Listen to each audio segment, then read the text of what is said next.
I'm Sharlene Coopoosammy. I was on Good Morning Angels in March 2021, and this is my story.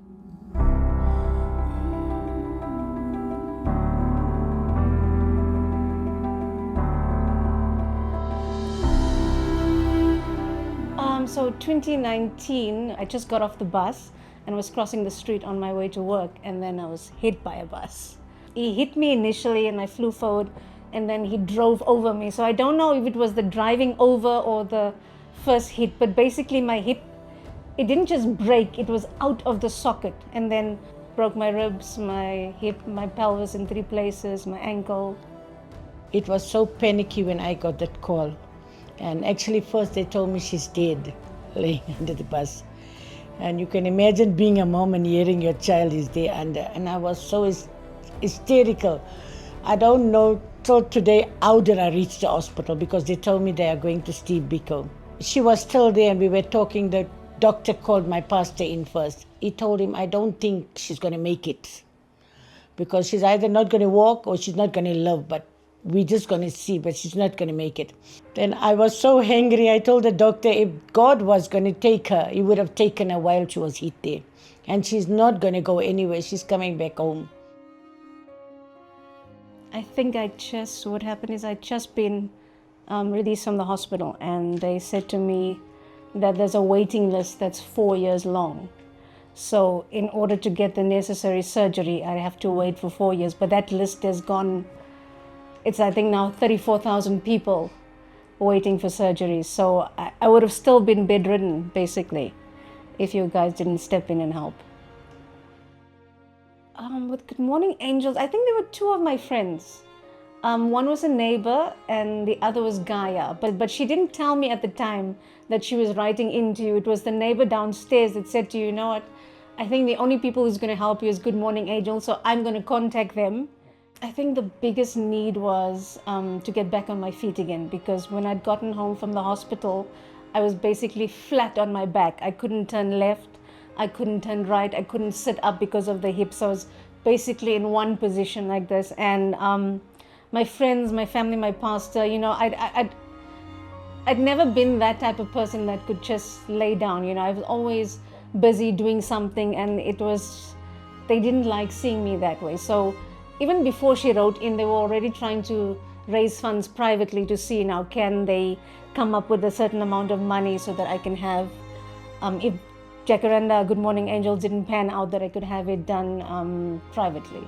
So yeah, my friends and my family, they really, really, I guess went all out, you know, to make sure that I was back on my feet again. Jacaranda FM cares. Good Morning Angels. I want to introduce you this morning to 37-year-old Sharlene Coopoosammy from Proclamation Hill in Pretoria West. So at Accident Angels, what we're going to do is put forward the necessary funds. From what I can gather, I think it's 300,000 Rand, which is required to fund the treatment. And then what we're also going to do is the biokineticist Chanel DPNR has made her services available to Sharlene post-operative. Our aim and intention is to get Sharlene back in a position where she's mobile, active, and an active participant in society. Sharlene, did you get all that? Wow. How? Yeah, wow. Wow, indeed. Wow. And to get your world moving again, Sharlene, all the best with the surgeries. Keep me posted, okay? Thank you so much. I appreciate everything that you'll do. God bless you.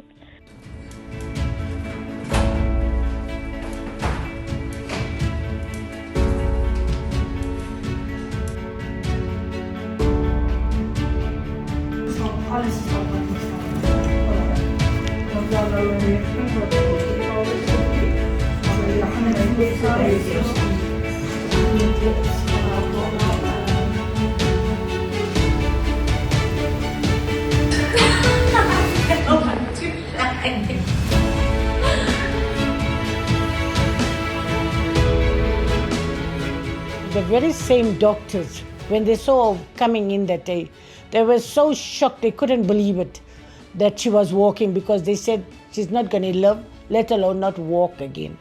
So imagine everybody's shocked when they saw her walking in there. miracles do happen, really.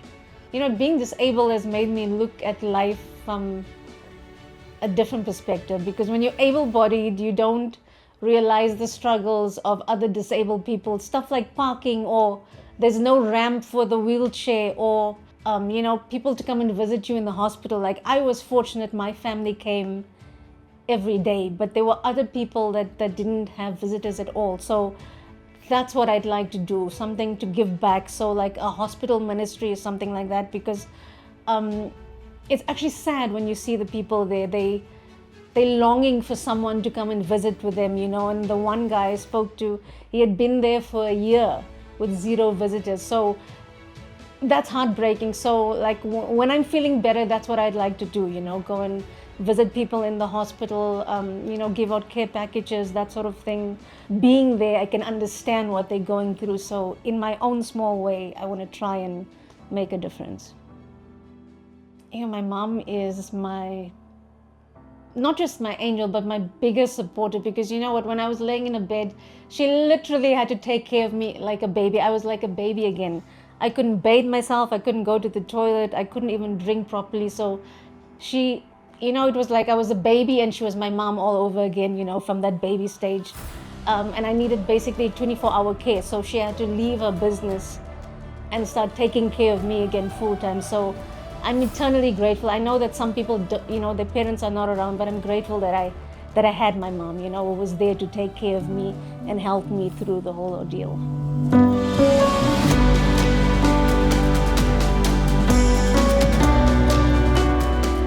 To the Good Morning Angels and the team, I am eternally grateful. I don't think I can actually put into words how my gratitude. I don't think I can express it, but you gave me the ability to literally be back on my feet again, my independence again. So, I can plan for the future, I can dream, I can think about, the next stage of life. So you literally gave me my life back. So I'm eternally grateful for that.